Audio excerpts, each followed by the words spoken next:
Today we're in Yellowknife and we're about to meet Charlotte Morritt Jacobs, who just bought her first tiny home. Charlotte's quite young, and I'm sure there comes a lot of obstacles to having so much freedom and also so much responsibility being a new homeowner. So let's go take a look and see how she's faring in her new tiny home. Oh. What do you think a tiny house would go for in Yellowknife? No, we can't. It feels like you're living in an adult fort. Hi, Charlotte. These are for you. Oh, thank you. Look at your tiny home. Did you build this? No, I didn't build it. However, I've done quite a bit of work to it over the last year that I've lived in it. How big is it? So it's approximately 284 square feet. Whoa. Yeah. Tiny. Very tiny. A tiny home. Why do you live here? It's cheap. Okay. It's sustainable. Yeah. And it's something that I've always wanted to do. Coming in here really spoke to me because it was another woman who had built it with the same sort of mindset of having a space to be able to do yoga, have a layout where it would invite her to be outside. Housing in Yellowknife is definitely a challenge. The first year I lived here, I think I rented 4 places. I've never lived alone. The goal would be first to make sure that it is off-grid, to winterize it a little more. When our first big freeze hit, it was snow and frost accumulating everywhere. You're living in a little freezer. It was, yeah. Oh my God. But it's a work in progress, always. When I moved in, I was terrified of having to downsize everything. Yeah. I'm a pack rat by nature, and I have just so much extra gears. Oh boy. Much bigger, and Very there's organized. a bee's nest as well. I don't think I've ever dealt with bees before, Well, but me either. a lot of things as homeowners that I've never dealt with before. So buying this tiny house was another challenge in living alone, and I guess a gift of sobriety to be able to afford it. When I bought the place, I was over a year sober, which allowed me to save money. If I had still been drinking, I would not have been able to afford it.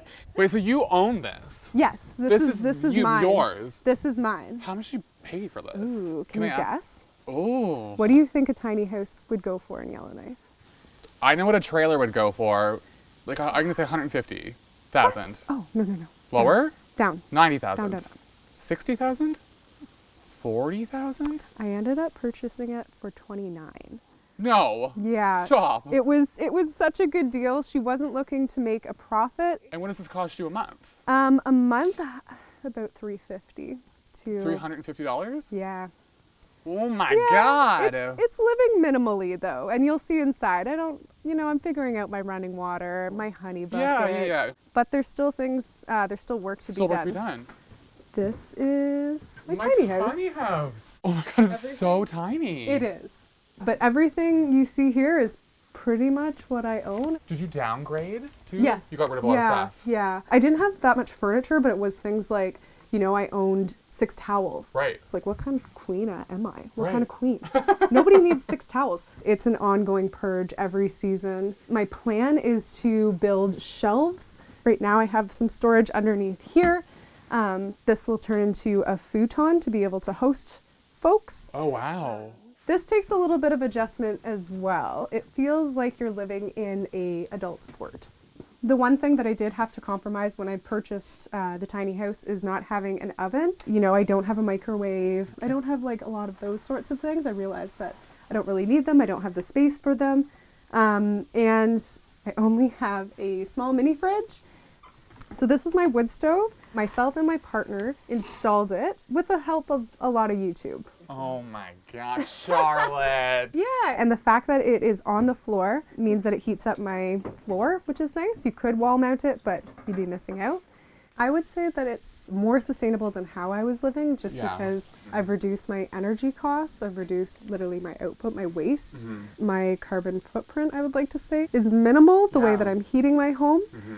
The one nice thing about tiny house living is you're constantly looking outside, you want to be in nature, and there's only so much time you can spend in a tiny house in the dark of winter before needing to get outside. The amount of water that I use has changed dramatically. I realize that you don't actually need that much water. Right. You're turning the tap off, if you brush your teeth. Right.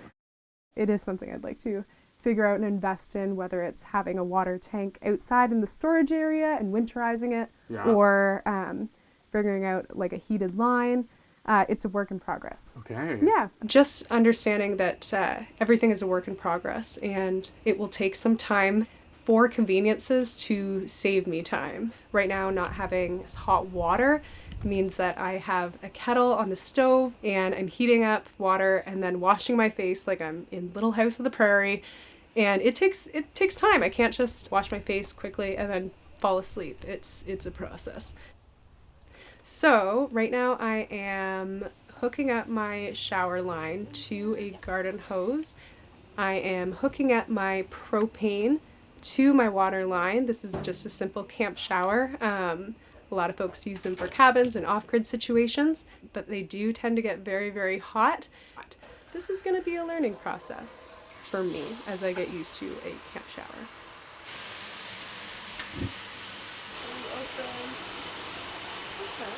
Do you miss apartment living at all, or? I realize that I miss the convenience and the time factor. Knowing what I know now, I'd love to build my own tiny home. Oh, wow. Yeah.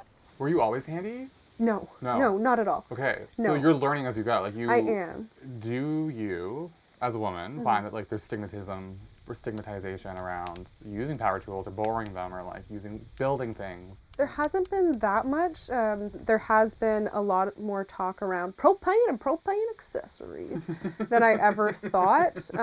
Or generators, like when I hear guys talking about certain things that they're using on their cabins, and I might not look like a very likely source to be eavesdropping, but I do. Do you think this movement will take off here? Considering we do have a housing shortage, there'll be just more opportunities and more interest. So I'm hoping that this could become a viable solution for not only Yellowknife, but all the 33 communities in the NWT. What do you do with all your new time? I actually live like 20 feet away from a lake that in the summer is beautiful to canoe. Okay. Yeah. Should we go? Yeah, definitely. Let's go. Woo! You have your choice. Wow. Okay, I've never carried one of these though. No? No. Okay, let's see. Yeah, there you go. Whoa. Have you ever done this before? No. No? Okay. And we go this way? Yeah. Okay, let's do it. Look at you go. Can't see a thing. Awesome. Turn left a little bit. Once more. Yeah. Look at you. You're steering us. Do you really have no experience steering? I'm none. How did you like it? I loved it. Good. You have a beautiful home. You're living sustainably. You're saving money. Is there anything that you think you could change about your current living after seeing a tiny house? Well, I'm certainly like aware already of the amount I consume or throw out. But yeah, I think that there are certain things I could do differently and better. Like doing this. Thank you for visiting. Thank you for having me. I stole one thing from your house. Please let me know if you ever figure it out. And it may have been your heart. Oh. Thanks, Backcountry Hustle. See you on the next episode.